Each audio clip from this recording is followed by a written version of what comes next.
ICAS will introduce Edward. Good afternoon and welcome everyone, and I'd like to thank everyone for coming today for ICAS Spring Symposium 2016. At our last symposium in February and early April, right after the passage of the North Korea Census Law in the U.S. Congress and the United Nations, and the North Korea's full missile test, we covered the U.S. Congress's view as presented by David Cotton, Speaker Paul Ryder's Chief of Staff, and the U.S. State Department's view by Assistant Secretary Daniel Russell on how to approach North Korea's nuclear threat. And we also discussed the evolving geopolitical dynamics in the China, Russia, and the U.S. in the North Korean Peninsula. Today, we'll continue to deliberate those issues from a wider perspective by four speakers leading our discussions, not as a panel, but each followed by Q&A exchanges with our discussion and our audience. And we have very limited time, so I will be brief. So our discussants are all ICAS fellows, and Joseph Bosco follows on my left, Senior Associate CSIS, Peter Hussey, Senior Consultant, Senior Defense Consultant at the Institute, Dave Maxwell, Associate Director, Security Center of Georgetown University, and Larry Nish, Senior Associate of CSIS. Now we will proceed with our first speaker. It is my great pleasure to have with us today Admiral Harris, Commander of the U.S. Pacific Command. He will address on the Asia-Pacific theater and the U.S. national security, the trilateral cooperation and challenges. Admiral Harris, during his long introduction, but I'll present you with a shorter version today so that we can maximize his 30 minutes we have today. So you please look up online for all his brilliant path for his professional and personal background, with all his decorations, awards, and patriotic accomplishments. So just briefly, Admiral Harris, as a Naval Academy graduate with his postgraduate study focusing on East Asia security at Harvard, Georgetown, Oxford, and MIT, and he has served in every geographic combatant command region. Rising quickly from assistant to the chairman of the Joint Chiefs Staff in 2011 to admiral to command of the Pacific Fleet in 2013. In May 2015, he became the U.S. Navy's highest-ranking first Asian American, assuming the leadership of the U.S. Pacific Command, responsible for all military operations in the region, from California to Indian Ocean, from Antarctica to the North Pole, covering half of the world's surface, marked with an enormous diversity in history, political, social, cultural base, with over 3,000 spoken languages. This region, as we are all keenly aware, poses unique strategic complexity with multitude of challenges at this critical time in the United States history of rebellions into Asia.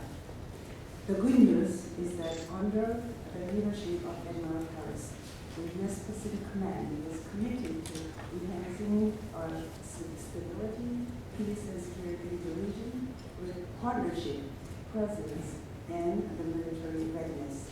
So, Admiral Harris, we thank you for your service and dedication to this country and the humanity that is spread to all the lives around the world. Let's welcome Admiral Harris.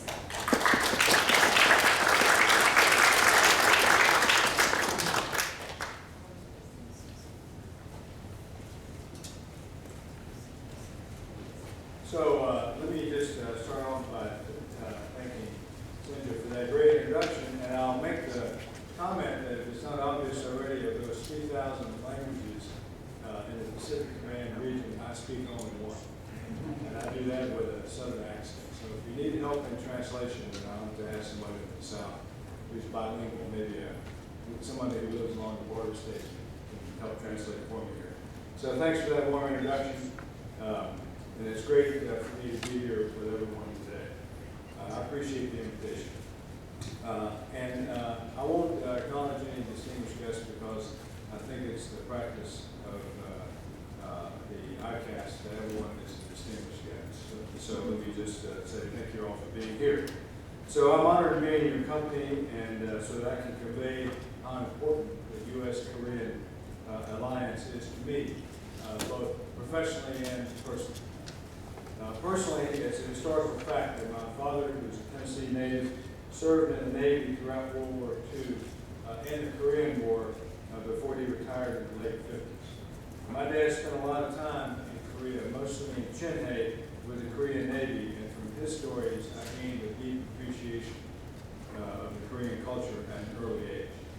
So engagements like this and my many visits to the peninsula throughout my career have only deepened that admiration. So truly, thanks for the opportunity to share my thoughts with you today. So long-winded speakers in this town are as common as traffic jams. So both are to be avoided at all costs. So I'll keep my remarks deliberately short.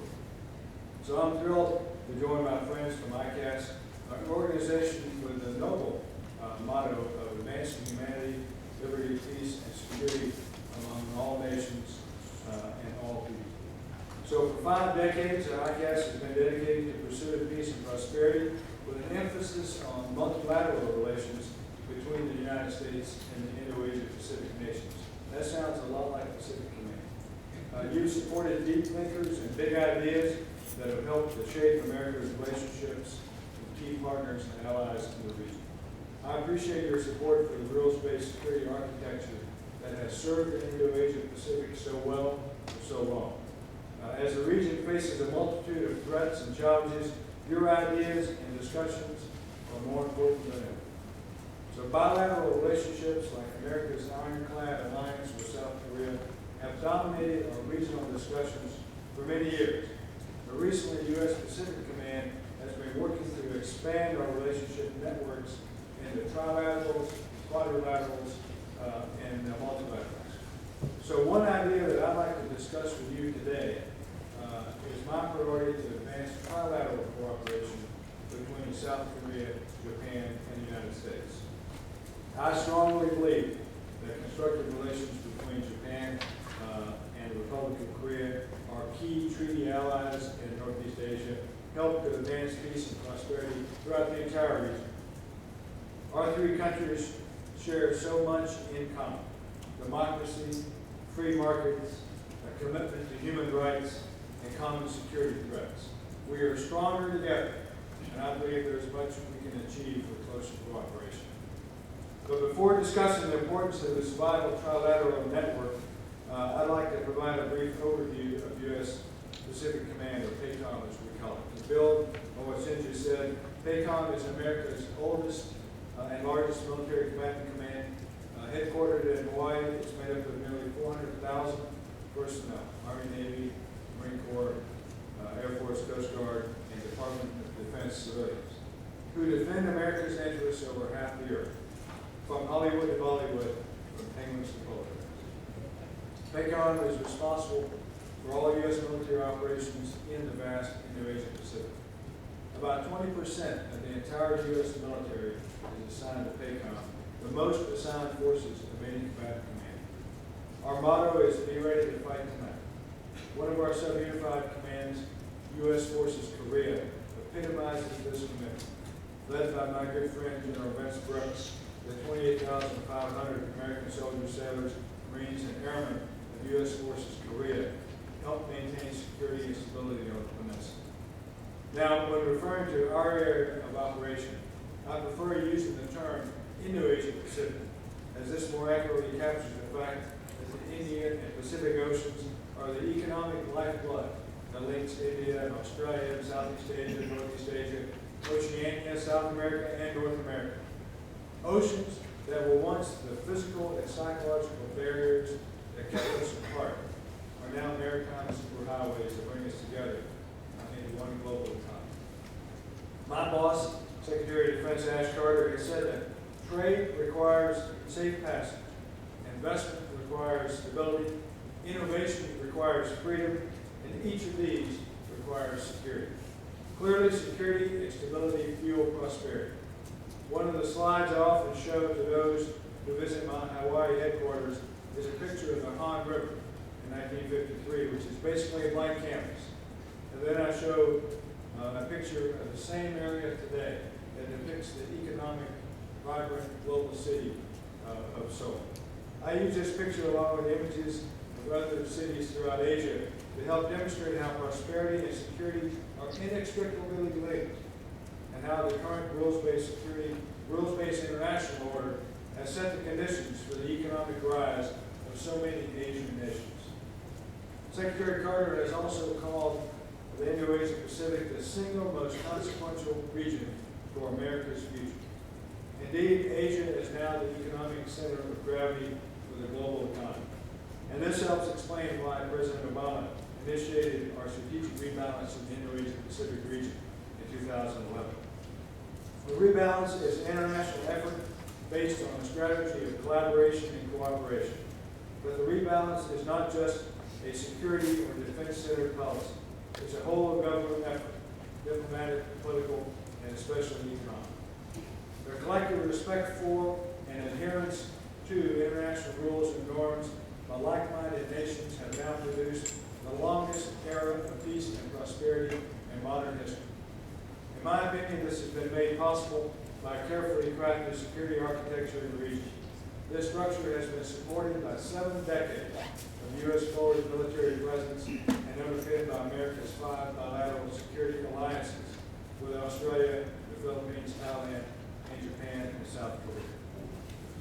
And thanks to our whole government rebalance, the regional security architecture has been nourished by our growing partnerships with nations like India, Indonesia, Malaysia, New Zealand, Singapore, Vietnam, Bangladesh, and Mongolia, a nation that I look forward to visiting at the end of this week. Despite the good news on how our rebalance has led to greater cooperation and stability in the region, there are also threats, and no threat is more dangerous than North Korea. Of course, I don't need to remind the members of ICAS about this, but I will note the irony in the fact that as we began to rebalance, Kim Jong-un assumed power following his father's death in December of 2011. The current regime demonstrates a more aggressive and unpredictable North Korea. KJU exercises complete dominion over his citizens in a brutal fashion, including purges and public executions. He now flagrantly rejects the United Nations Security Council resolutions condemning his nuclear aspirations and ballistic missile-related activities. Additionally, he recently threatened preemptive nuclear strikes against the United States and other countries in the region. Folks, make no mistake about it. North Korea is on a quest for nuclear weapons, a means to miniaturize them, and the ways to deliver them intercontinental. As we speak, North Korea has hundreds of thousands of rockets within range of Seoul, posing a real threat to American troops there and their families, Korean citizens, and the region. This is a menace to both our Korean and Japanese allies.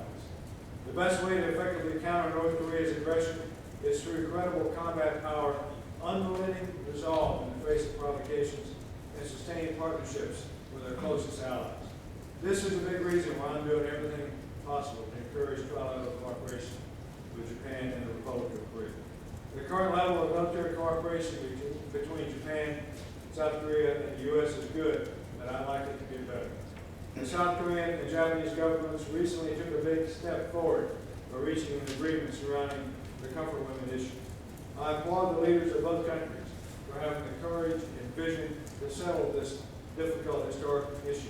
And I agree with President Park's observation that it was especially meaningful to reach such an agreement coincident with the 50th anniversary of normalized relations between Seoul and Tokyo. Today, South Korea, Japan, and the United States share a desire to lend their resources and incredible human talent to the task of improving the well-being of citizens around the globe. Earlier this spring, President Park, Prime Minister Abe, and President Obama met in Washington here to reaffirm a common vision for the rules-based order at the heart of the Indo-Asia-Pacific, where all countries, regardless of size, act according to established norms and principles.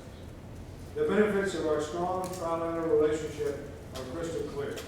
Last month, Secretary of State Tony Blinken met with his Korean and Japanese counterparts in Seoul and agreed to expand cooperation even further in in response to North Korea's provocations and destabilizing behavior. All three countries have agreed to renew efforts to build upon the trilateral information sharing arrangement that's aimed at countering the nuclear and missile threats posed by North Korea.